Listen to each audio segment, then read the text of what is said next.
So up in the ring, Brad Armstrong on your right has been introduced, and the one-man gang, all more than 400 pounds of them, has been introduced to this crowd here at the Sam Houston Coliseum, with Ron West handling the job of officiating. Ron, of course, is the smallest man in the ring, but with the one-man gang in there, why, anybody is likely to be small. And Brad Armstrong, a man with considerable ring experience and former North American heavyweight champion, and he has held numerous other sectional titles around the southeastern part of the country, and so has his father. He is a man who is in superb condition, but look at the massive size of the one-man gang. And it takes a long time to even get around him, but sometimes it doesn't take so long to avoid him. Here, live and in person. That's the way our wrestling comes to you from the Sam Houston Coliseum, and then we show it at a more convenient time. We will be on our program more than 24 hours from now, but it will come to you with all of the action of this battle.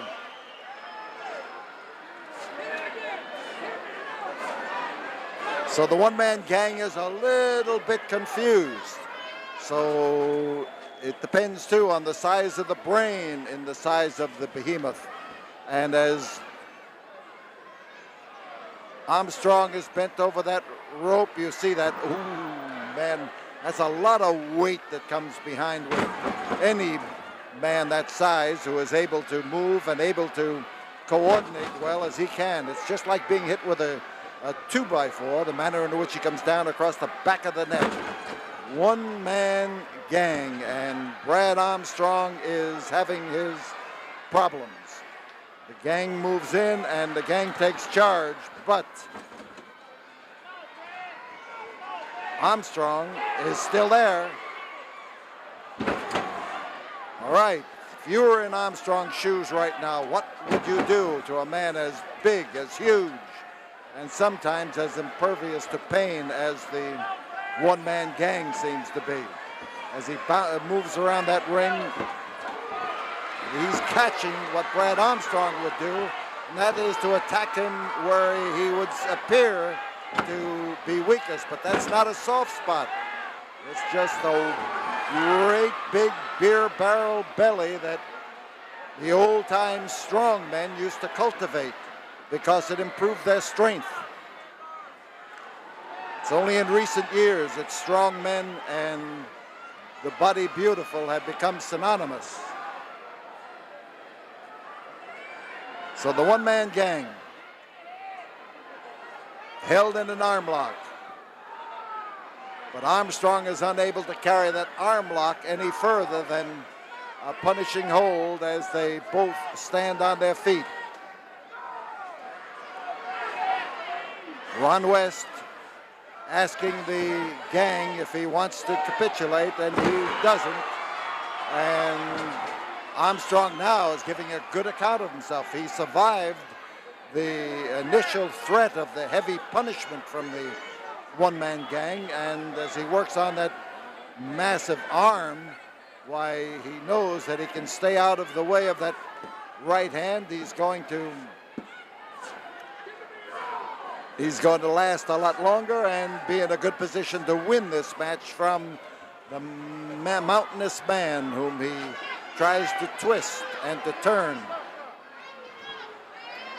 There's the turn, and the twist is put right smack up that arm as the gang suddenly finds that arm up behind his back at a hammerlock, and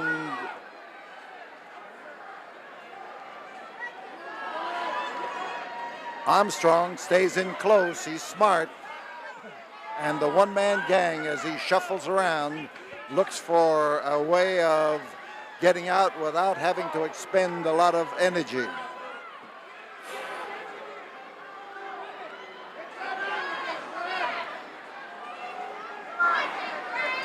Armstrong, this is surely a David and Goliath type match, but I don't think Brad Armstrong's got a slingshot ready. possible. It's barely possible. On the outside of the ring, the former camel driver, Skandar Akbar, is hitting the edge of the ring with his whip, trying to get the attention of the somewhat lethargic one-man gang, who seems very content to try to wear Brad Armstrong out by letting him run around him. The pressure is on the hands. He's got them bent back. He's got a lot of weight to put that leverage in there and to hold him tight. 5 minutes have gone by. 15 minutes remain. This is a 20-minute time limit match. And Armstrong's in trouble. He's trying to make that pressure as easy to take as it is possible. Now as he comes up, he's showing that he can still use strength, and he got the arm that he had a few moments ago, and he's working on it. Smart wrestler. Oh, man. That 2x4 like clout that came around, a stiff arm blow, and he hit him with that forearm and that weight and just knocked him off his pins. So Armstrong's now in serious trouble. When you're down and that man's standing over you, you have to watch out for that massive weight. He's got him by the throat, and the referee properly called on him to break and told the count that released Brad Armstrong from the chokehold. The arm, the twist, the turn, and Armstrong stands there with that hand cocked, ready to throw, and the crowd encourages him to throw it. He is set to do it, but as he was moving around, you saw what happened.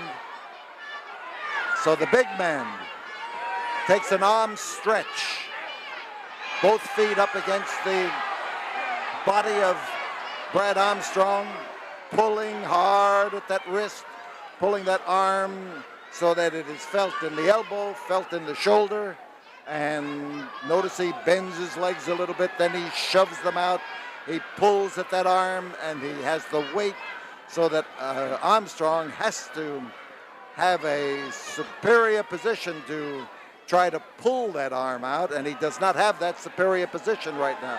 There you see how those feet are placed, one under the arm and one against the jaw, and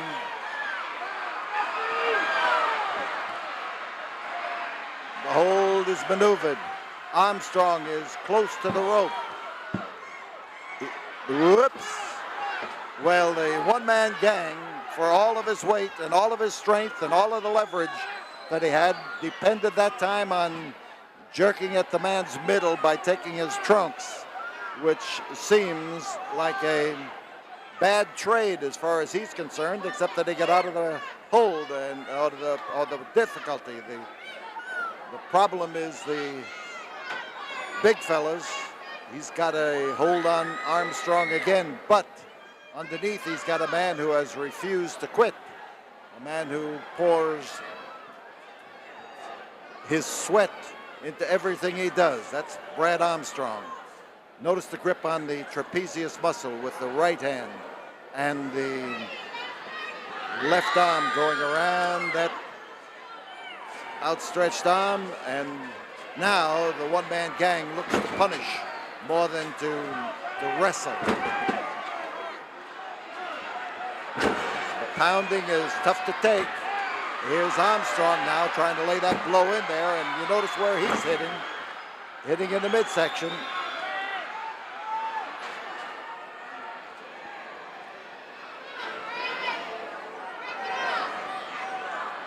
The gang takes hold, double wrist lock, jerks that arm up the back, pulls the arm, and Armstrong tries to get into a well-balanced position. You see those legs spread far apart so that he can put some pressure against it, but hard for that one-man gang, who tonight seems to be doing more wrestling than he does in most of his matches. And I think it's Armstrong's approach to the match, his willingness to go out and wrestle him, that has the taken the one-man gang into territory where he is not always at his definable best. So Armstrong, hold up, underneath, can't get through, backing out. 10 minutes have gone by. That's half of this match. This is a 20-minute time limit.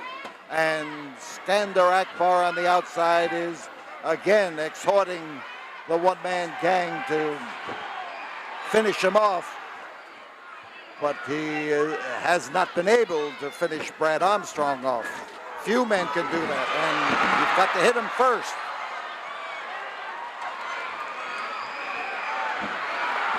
Armstrong proving to be elusive. Armstrong now getting that jaw down where he can hit at it a little better. And as it comes down, he took full advantage of it. Routed him beautifully on top of the head, through the air. And that time he just had to reach out with those feet, and he only had a half power in that drop kick. But the big man is, he did get an atomic drop. He actually lifted him up off his feet and then dropped him on that knee, but it was a strategic error. He is in trouble right now as that knee suffered from the weight, and here is the gang.